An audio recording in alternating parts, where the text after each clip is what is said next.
ایمان کی حفاظت کے لیے پوری کوشش کی جائے. صحبت، بری صحبت جو ہے نا، یہ ایمان کے لیے یاد رکھیے زہر قاتل ہے. یار بد از بدتر مار بد، یعنی برا دوست جو ہے وہ برے سانپ سے بدتر ہے، کیونکہ برا سانپ زیادہ سے زیادہ جان لے گا، اور یوں کہو تو شہادت کا جام بھی پلائے گا، کہ جس کو سانپ ڈس لے اور مر جائے وہ شہید ہے. تو برا سانپ جان لیتا ہے، جبکہ یار بد، برا دوست، یہ ایمان لیتا ہے. آج کل یہ برے دوستوں کی کہاں کمی ہے. بعض تو بیچارے مطلب ناسمجھ لوگ یہاں تک کہیں گے کہ یار اپنا ایمان پکا ہے، اپنے کو کچھ نہیں ہوتا، سنو سب کی کرو اپنی. تو ہر ایک کی سنتے بھی ہیں، مذہبی بحثیں کرتے ہیں، معلومات تو ہوتی نہیں ہے، اور پھر خدا جانے کیا کیا نکل جاتا ہو منہ سے. کفریات کا بھی خطرہ ہوتا ہے. تو اس لیے مطلب مذہبی بحث تو کرنی نہیں ہے، یہ علماء کا کام ہے. اپنے جو بھی نظریات ہیں وہ چھوڑنے بھی نہیں ہیں. الحمدللہ ہم اہل سنت ہیں، اور انشاءاللہ آقا کے کرم سے اہل جنت بھی ہم بنیں گے انشاءاللہ. ہمارا ایمان مضبوط ہے، ہمارا ایمان مضبوط ہے. اللہ کی رحمت سے ہم کو مطلب اللہ کی رحمت پر بھروسہ ہے، آقا کی نظر کرم اور عنایت پر اعتماد ہے کہ تو نے اسلام دیا، تو نے جماعت میں لیا، تو کریم، اب کوئی پھرتا ہے عطیہ تیرا. تو اپنے عقیدے میں بالکل وسوسے کو جگہ نہیں دینی کہ یہ پتہ نہیں یہ ٹھیک ہوگا کہ وہ ٹھیک ہوگا کہ یہ ٹھیک ہوگا. اب یہ کہ خود تو ٹھیک نہیں ہے، یہ تو طے ہوا نا کہ اس کو پتہ ہی نہیں کہ میں ٹھیک ہوں.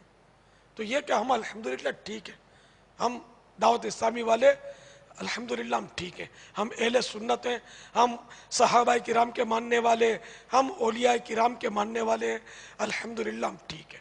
اور اعلی حضرت امام اہل سنت رحمت اللہ تعالی علیہ کے ہم مطلب غلام ہیں. اللہ کی رحمت سے ہمارا عقیدہ مضبوط ہے. وہ حضرت مولانا حسن رضا خان نے بڑی پیاری بات ارشاد فرمائی ایک شعر میں، غوث محی الدین ہے، خواجہ معین الدین ہے. یعنی غوث پاک جو ہیں وہ دین کو زندہ کرنے والے ہیں، خواجہ صاحب معین الدین دین کی حفاظت کرنے والے، نگرانی کرنے والے، مدد کرنے والے. تو کیوں نہ ہو محفوظ حسن عقیدہ تیرا. تو یہ اللہ کے نیک بندے تھے، ان کے نظریات مضبوط تھے کہ ہم نے جب غوث پاک کا دامن پکڑا ہے تو بس ہم صحیح ہیں، ہم دامن غوث نہیں چھوڑیں گے کسی صورت سے بھی. کوئی کھینچے کتنا کھینچے، ہاتھ ٹوٹ کر اگر بدن جدا ہو گیا تو پھر بھی ہاتھ میں دامن غوث پاک کا رہے گا.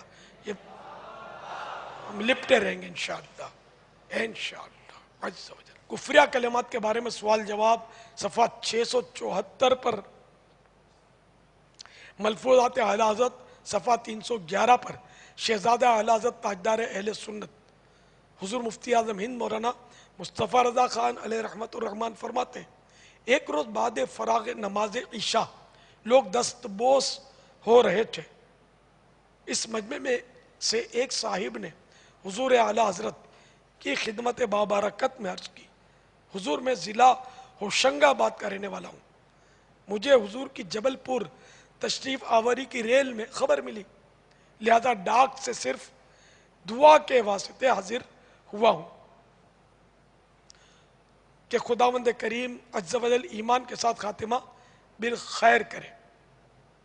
یعنی اعلی حضرت کی بارگاہ میں بہت دور سے سفر کر کے ایک صاحب حاضر ہوئے صرف ایمان کی حفاظت کے لیے، کہ مطلب اعلی حضرت کی برکت سے کہ ان کی دعا ملے، کہ دعا کرواؤں کہ ایمان سلامت رہے.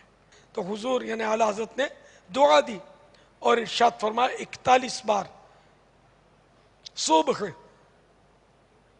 یعنی آدھی رات ڈھلے سے سورج کی پہلی کرن چمکنے تک صبح کہلاتی ہے، اور دوپہر ڈھلنے سے غروب آفتاب تک شام کہلاتی ہے. صبح 41 بار صبح کو یا حیو یا قیوم لا الہ الا انت